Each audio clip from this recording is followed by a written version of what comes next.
हे दिल, कुछ साल पहले 1999 में एक फिल्म आई थी, द मैट्रिक्स।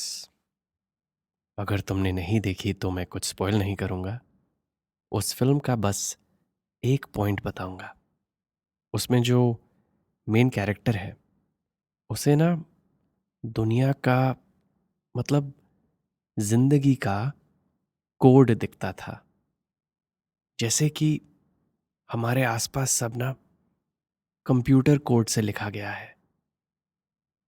जब मैंने वो फिल्म देखी थी, ये 5-6 साल पहले, तब मैं 12 साल का था और मुझे लगता था कि मैं भी जिंदगी का कोड देख सकता हूं।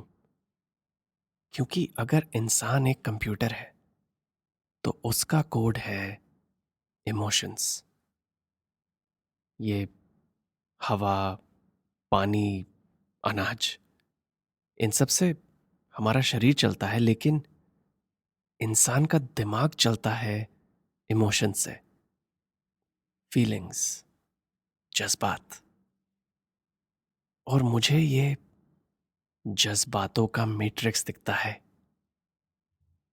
और अगर गेम इमोशंस की है, अगर सामने वाला वाली इमोशंस से ड्रिवन है, तो मुझे लगता है कि अगर मैं उनके इमोशंस को तोड़कर उनकी सोर्स तक पहुंच गया तो मुझे उनकी मोटिवेशन समझ आ जाएगी।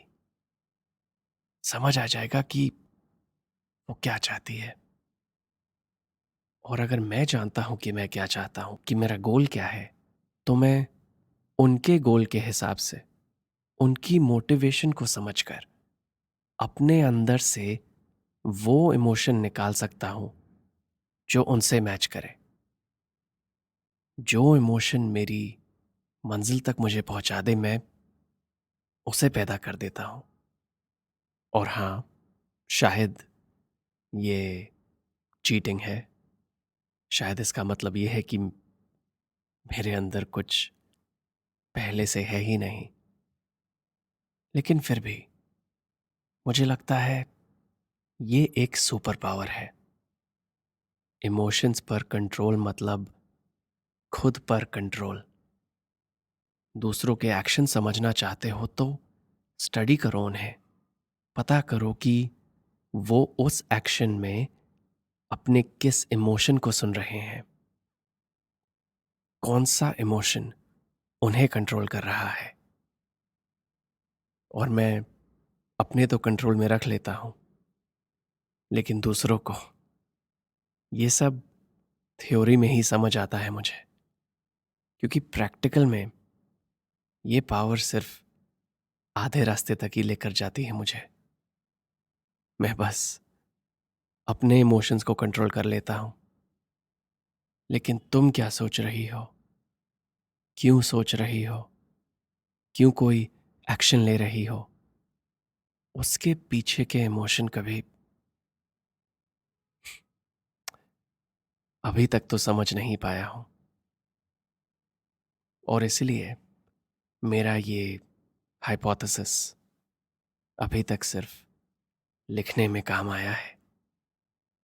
क्योंकि कहानी के कैरेक्टर्स की मोटिवेशन और उनके एक्शंस हमेशा क्लियर होने चाहिए। ये रियल लाइफ ही है बस, जो कभी कहानियों के रूल्स फॉलो ही नहीं करती। कहाँ थे हम हमारी कहानी में? वो फ्राइडे की शाम, ऑडिशन से 3 दिन पहले, जब मैंने 3 घंटे तुम्हारा इंतजार करा और तुम नहीं आई, तो मैं गया वापस हॉस्टल, सैड और कंफ्यूज्ड। सोने की कोशिश करी और फोर्स किया अपने आप को फिर से वो मैट्रिक्स वाला बनने के लिए। नहीं सोचना चाहता था मैं तुम्हारे बारे में, क्योंकि सब रीसेट कर चुका था फीलिंग्स के मामले में। और अब तुम्हारे ना आने से वो रीसेट भी रीसेट हो गया। तुम्हारे बारे में ना सोचने में ही पूरी रात निकल गई। क्योंकि तुम नहीं मिली। तुमसे मिलकर जो यादें बनने वाली थी, उनकी कमी महसूस होने लगी। जो यादें ना हो सकी, उनके बारे में क्यों सोच रहा था मैं? क्या यही प्यार है? ऐसे ही हिंदी गाने दिमाग में गुनगुनाने लगा। And I know what you are thinking. अभी पिछले एपिसोड में ही तो मैंने कहा था कि बहुत जल्दी है ये प्यार के ड्रामे में पड़ने की। वेल, अब मैं तुमसे पूछता हूं दिल, क्या हम हमेशा वही होते हैं जो हम चाहते हैं कि हम हो? उस रात मैं बस फ्लक्चुएट करने लगा। मैं सोचता कि हाँ, मुझे तो वो इमोशंस पर कंट्रोल वाला बनना चाहिए, तो मैं बन जाता। फोर्स करने लगता अपने आप को असली गोल की तरफ, मेरा करियर। लेकिन फिर क्या होता? राइटर बनना है तो ऑडिशन में पास होना है। ऑडिशन में पास होना है तो तुम्हारी ज़रूरत है। तुम्हारी ज़रूरत है। यही सेंटेंस विदाउट कॉन्टेक्स्ट दिमाग में घुस जाता। क्यों मिस कर रहा था मैं तुम्हें? हम सिर्फ एक बार प्रॉपरली मिले थे। तो क्या था ये?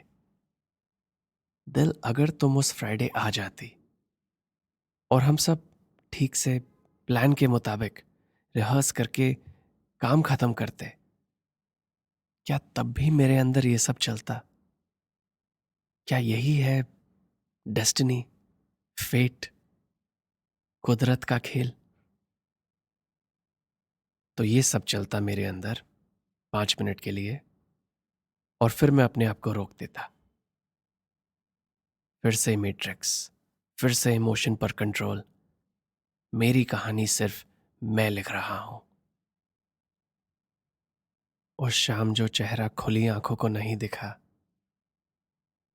उस रात बंद आंखों को नहीं सोने दिया उसने।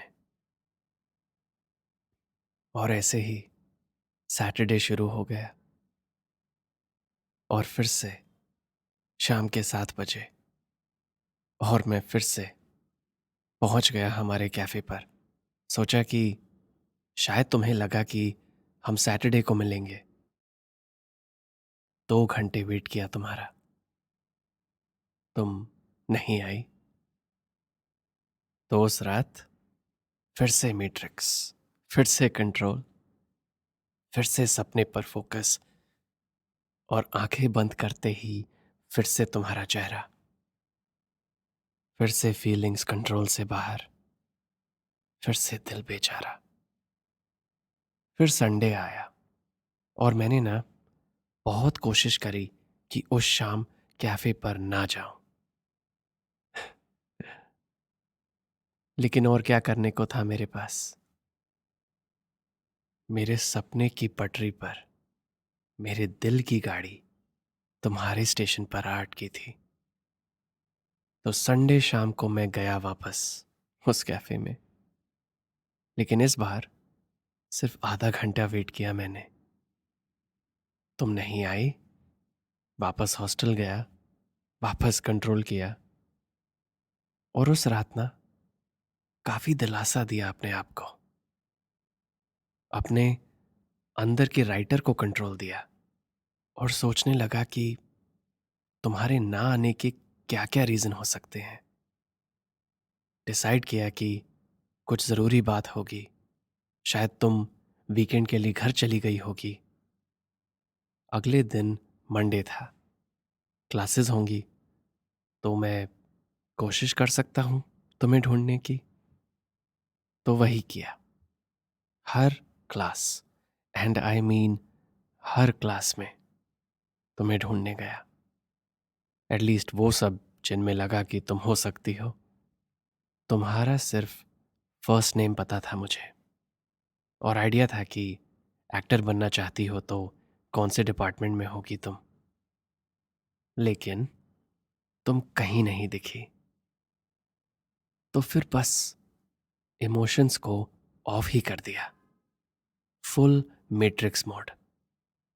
अब बस तुम्हें ढूंढने की जिद थी, एक ही फोकस। फीलिंग्स मैटर नहीं करती। सोचा भी नहीं कि अगर तुम मिल जाओगी तो क्या करूंगा।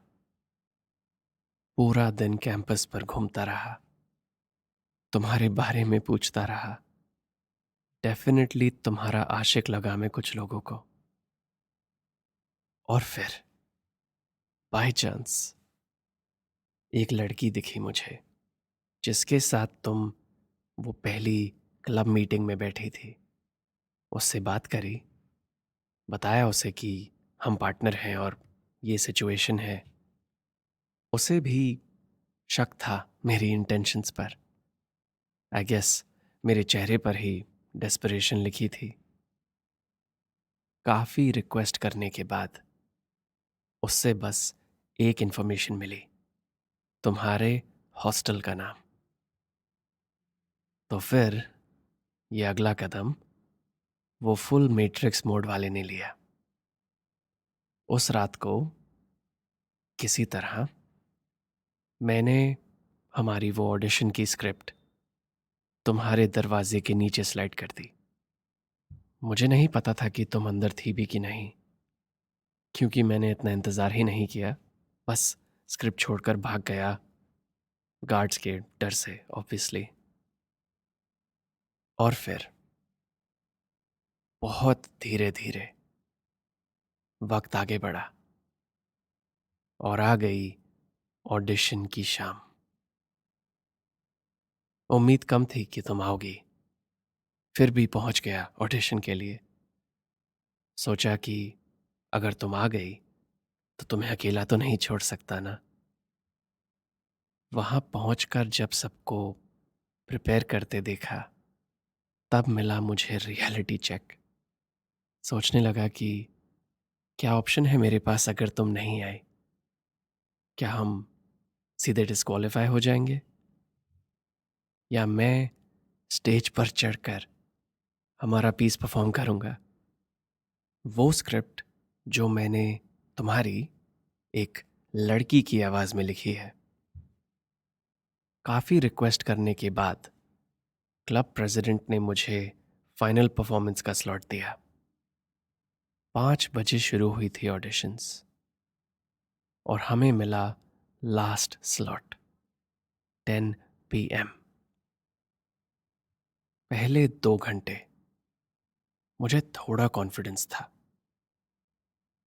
अगले 2 घंटे काफी कम, और वो आखिरी 1 घंटा मैं तो ऑडिटोरियम की लास्ट रो में जाकर एक कॉर्नर सीट पर बैठ गया था कि जब वो हमारा नाम लेंगे तो मैं चुपचाप वहां से भाग सकूं। और फिर बजे 10, सेकंड लास्ट परफॉर्मेंस चल रही थी। मैंने सोचा यही टाइम है, इससे पहले वो हमारा नाम कहें मैं निकल लेता हूं। मैंने अपना बैग उठाया और फिर एक आवाज ने मेरा नाम पुकारा, लेकिन यह आवाज स्पीकर से नहीं, मेरे काफी करीब से आ रही थी। मुड़कर देखा तो वो चेहरा पाया जिसे मैं 3 दिन से ढूंढ रहा था। तुमने मुझसे कहा, भरोसा कर सकते हो मुझ पर। और फिर मैंने कहा कि इस एपिसोड को आज यहीं खत्म करना पड़ेगा। आगे की कहानी अगले हफ्ते। यह है दिल्ली यूनिवर्सिटी का midnight radio. It's Saturday night और आप सुन रहे हैं तुमने किसी से कभी प्यार किया है। गुड नाइट दिल।